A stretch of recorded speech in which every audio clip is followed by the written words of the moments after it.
रूसल सनम जब से टूटल कसम तब से,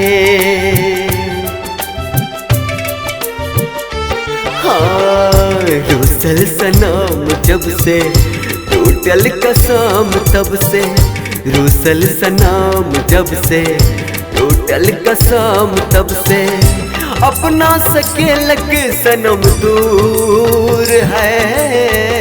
हमसे सनम मजबूर, हमसे सनम मजबूर।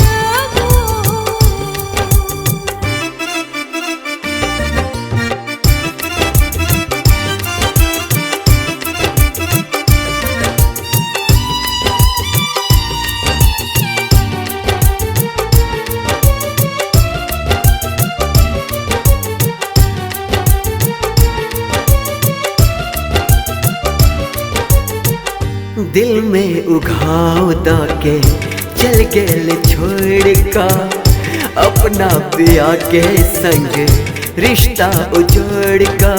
हो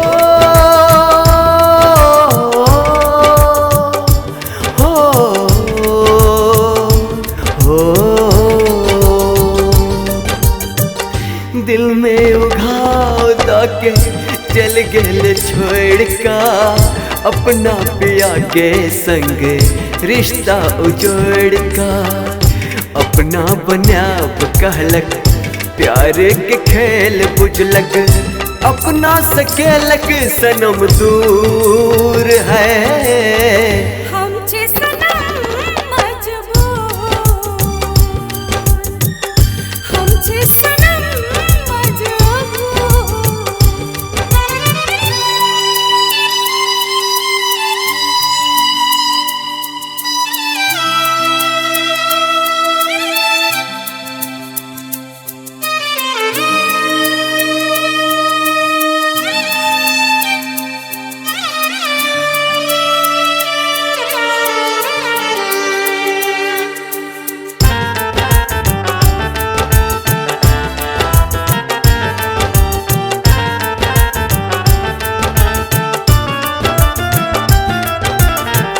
सात जन्म के कसम चल गेल बिसैर का, जिंदगी के मोड़ पे हमरा असगर छोड़ का।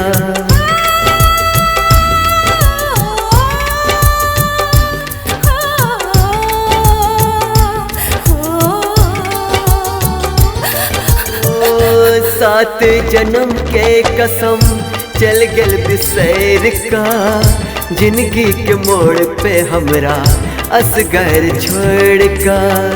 साथ निभाब कहलक बीच राह में धोखा देलक, अपना सकेलक सनम दूर है। हमसे सनम